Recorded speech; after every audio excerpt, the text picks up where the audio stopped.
नमस्कार साथियों, आपका बहुत बहुत स्वागत करता हूं आपके अपने YouTube चैनल निर्मल एस्ट्रोलॉजी पर।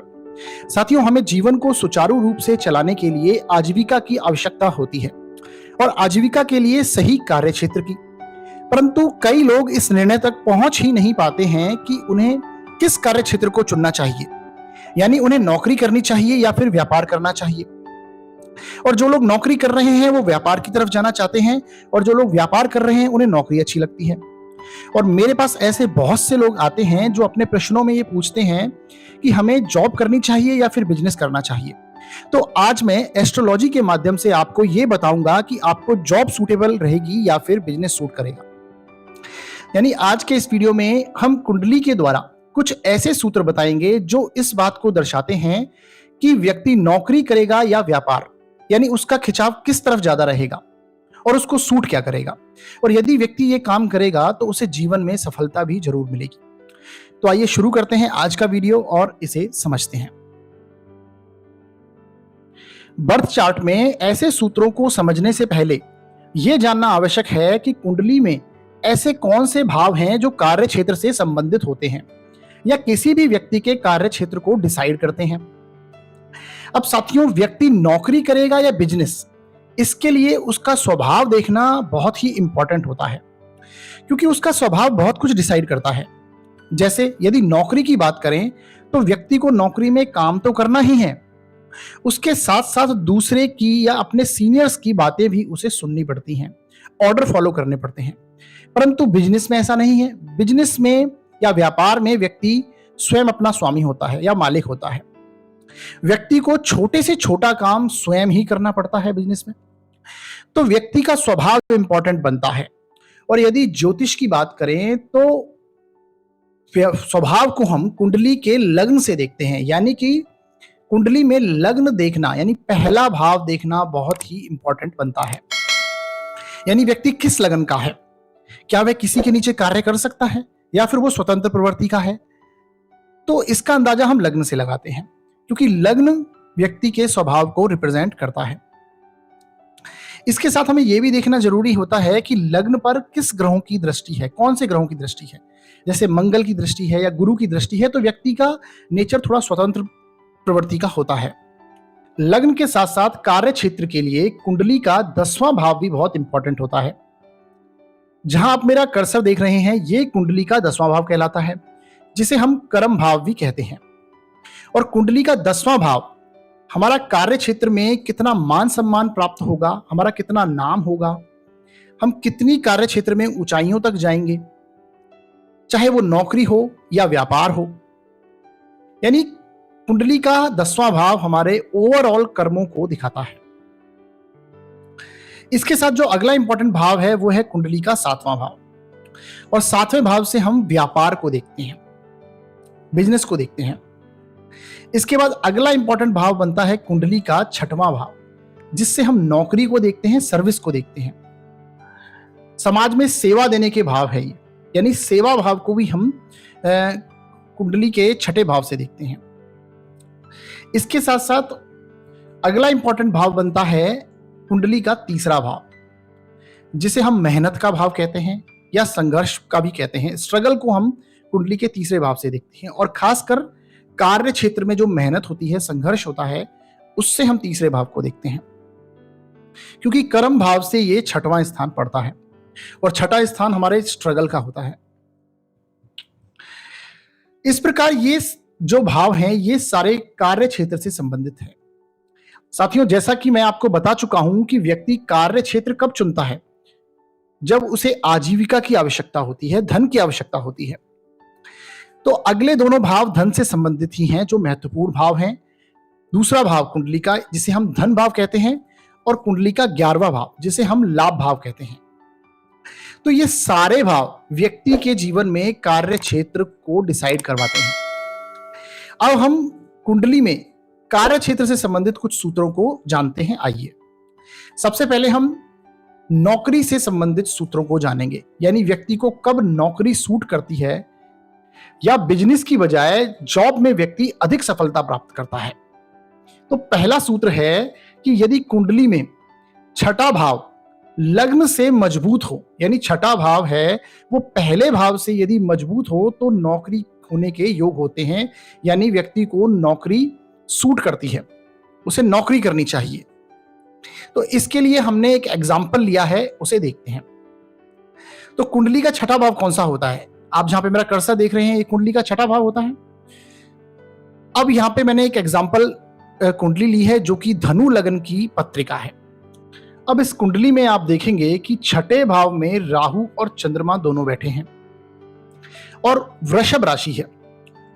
अब वृषभ राशि है और वहां पर चंद्रमा बैठे हैं, तो यानी कि चंद्रमा यहां पर उच्च के हो गए हैं। और इसी के साथ राहु भी वृषभ राशि में उच्च के माने जाते हैं। हालांकि राहु वृषभ और मिथुन ये मतांतर के अनुसार दोनों में उच्च के माने जाते हैं, पर राहु वृषभ राशि में ओवरऑल अच्छा फल यहां पर कर रहे हैं। तो छठा भाव में दोनों उच्च के ग्रह होने के कारण यहां पर छठे भाव की स्थिति काफी अच्छी दिखाई दे रही है। अब यदि लग्न की बात करें तो लग्न में कौन है? धनु राशि है।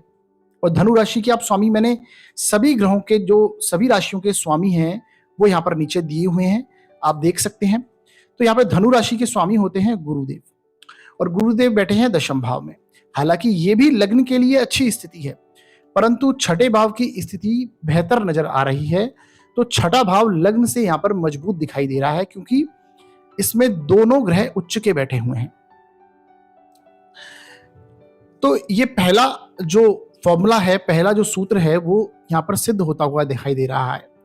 इसके बाद अगला जो सूत्र है वो है कि छठे भाव का स्वामी बलवान होकर 10वें, एकादश भाव में या फिर धन भाव में बैठा हो तो भी नौकरी का योग माना जाता है, यानी तब भी व्यक्ति को नौकरी ही करनी चाहिए।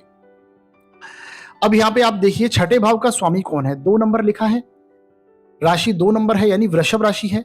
तो वृषभ राशि के यहां पे आप नीचे देखेंगे स्वामी होते हैं शुक्रदेव, और शुक्रदेव कहां लिखे हुए हैं?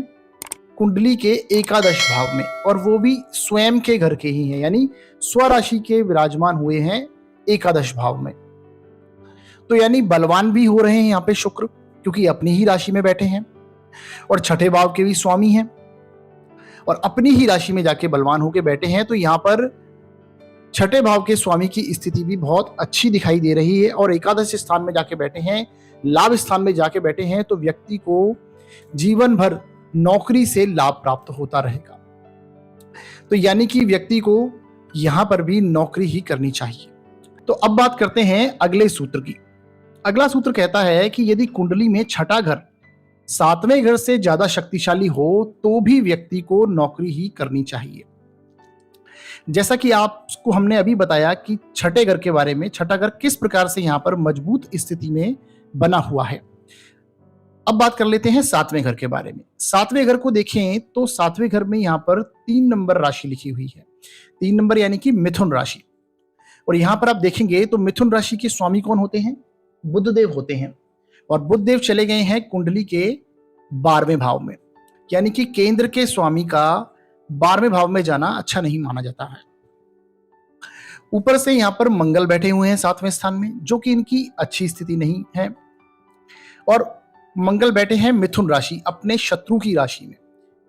नैसर्गिक रूप से भी शत्रु और तात्कालिक रूप से भी कुंडली में यहां पर शत्रु बनते हुए दिखाई दे रहे हैं। तो यहां पर 7वें भाव की स्थिति कुछ अच्छी नजर नहीं आ रही है, यानी कि छठे स्थान की जो स्थिति है वो 7वें भाव से अच्छी है। तो यहां पर यह सूत्र भी अप्लाई होता हुआ आपको दिखाई दे रहा होगा, यानी कि छठा घर है वो 7वें से अच्छी स्थिति में है। तो व्यक्ति को व्यापार की बजाय, क्योंकि 7वां स्थान व्यापार का है, व्यापार की बजाय छठा स्थान नौकरी का है, तो नौकरी करनी चाहिए। व्यापार की बजाय व्यक्ति को नौकरी करनी चाहिए। अब हम अगले सूत्र की बात करते हैं। अगला सूत्र है छठवें भाव पर यदि 2 से अधिक ग्रहों की दृष्टि होगी तो भी व्यक्ति को नौकरी करनी चाहिए, नौकरी का योग बनता है। अब आप यहां पे देखिए छठे भाव के ऊपर सीधी 7वीं दृष्टि 3 ग्रहों की पड़ रही है, क्योंकि 12वें स्थान में 3 ग्रह बैठे हैं, बुध, सूर्य और केतु। इनकी सीधी 7वीं दृष्टि छठे स्थान पर है। इसके साथ साथ शनि देव की भी तीसरी दृष्टि यहां से छठे स्थान पर पड़ रही है। आप देखेंगे तो शनि देव की तीसरी दृष्टि होती है, पहली, दूसरी और तीसरी। यहाँ पर तीसरी दृष्टि शनिदेव की पड़ रही है। इसके साथ आप देखेंगे तो गुरुदेव की भी यहाँ पर 9वीं दृष्टि पड़ रही है। यहाँ से आप गिनेंगे तो 1, 2, 3, 4, 5, 6, 7, 8, 9, यानी गुरुदेव की भी यहाँ पर 9वीं दृष्टि पड़ रही है, क्योंकि गुरुदेव की 5वीं, 7वीं और 9वीं दृष्टि होती है। और वैसे भी गुरुदेव की दृष्टि अमृत रूपी दृष्टि मानी गई है।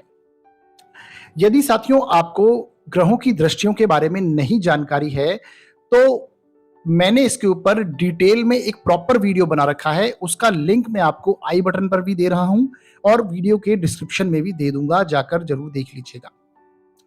तो साथियों, कुल मिला के यदि देखा जाए तो छठे भाव पर 5 ग्रहों की यहाँ पर दृष्टियां पड़ रही हैं। तो आपको ये आखिरी सूत्र भी यहाँ पर आपको अप्लाई होता हुआ दिखाई दे रहा होगा। तो व्यक्ति को इन सूत्रों के अकॉर्डिंगली नौकरी ही करनी चाहिए। और यहाँ पर मैंने वही कुंडली ली है जिसमें सारे सूत्र यहाँ पर अप्लाई हो रहे हैं। और आपको बता दूं, जिनकी ये कुंडली है वो एक एमएनसी कंपनी यानी मल्टीनेशनल कंपनी में मैनेजर की पोस्ट पर कार्यरत हैं। तो ये थे नौकरी से संबंधित कुछ सूत्र। अब बात करते हैं वह कौन से सूत्र हैं जिसके घटित होने से व्यक्ति को व्यापार करना चाहिए या फिर व्यापार की तरफ जाना चाहिए। सबसे पहले सूत्र को देखते हैं। पहला सूत्र कहता है कि दशम भाव के स्वामी का लग्न में, लाभ स्थान में, द्वितीय स्थान में, केंद्र में और नवम भाव में मजबूत होकर बैठने से व्यक्ति को व्यापार करना चाहिए या फिर व्यक्ति को व्यापार सूट करता है। इसे फिर से एक बार समझते हैं। साथियों, जहां आप मेरा कर्सर देख रहे हैं, कुंडली में ये दशम भाव होता है। तो यहां पर जो राशि लिखी हुई होगी उसके जो स्वामी ग्रह हैं, यदि वो लग्न में जाकर बैठ जाएं, लाभ स्थान यानी एकादश भाव में जाकर बैठ जाएं, कुंडली के द्वितीय भाव में जाकर बैठ जाएं, या फिर केंद्र में। केंद्र में कौन कौन से भाव आते हैं? 1, 4, 7 और 10। पहले भाव की बात हम कर चुके हैं लग्न की, तो बाकी 3 स्थानों में, मतलब केंद्र में बैठना और उसके बाद नवम स्थान में बैठ जाना। इनमें से किसी भी स्थान में यदि दशम भाव के स्वामी मजबूत स्थिति में, ये आपको याद रखनी है कि मजबूत स्थिति में होकर बैठना चाहिए, तो व्यक्ति व्यापार करता है या फिर व्यक्ति को व्यापार सूट करता है। अब हम इसे एग्जाम्पल कुंडली से समझते हैं। अब यहाँ पे मैंने एक एग्जाम्पल कुंडली ली है जो कि कर्क लगन की पत्रिका है। अब इस पत्रिका में आप देखिए कि दशम भाव के स्वामी कौन है। दशम भाव में कौन सी राशि लिखी है? 1 नंबर, और 1 नंबर यानी मेष राशि। मेष राशि के स्वामी आप नीचे से देख सकते हैं मंगल होते हैं। अब मंगल यहां पर कहां बैठे हैं? नवम भाव में बैठे हैं, अपने मित्र के स्थान में।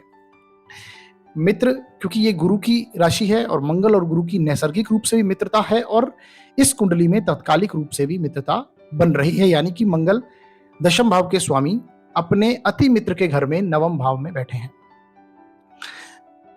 तो यहां पर पहला सूत्र आपको फलीभूत होता हुआ नजर आ रहा होगा। अब बात करते हैं दूसरे सूत्र की।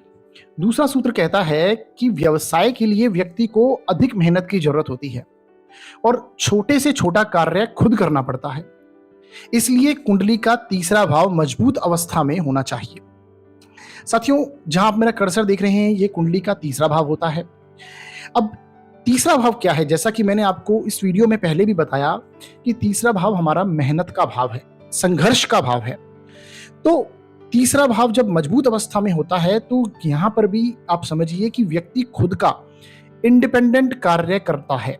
यदि तीसरा भाव व्यक्ति का बहुत मजबूत स्थिति में है तो ये समझ लीजिए व्यक्ति चाहे वो नौकरी करता हो, नौकरी के साथ साथ अपना खुद का इंडिपेंडेंट कार्य वो अवश्य करता है।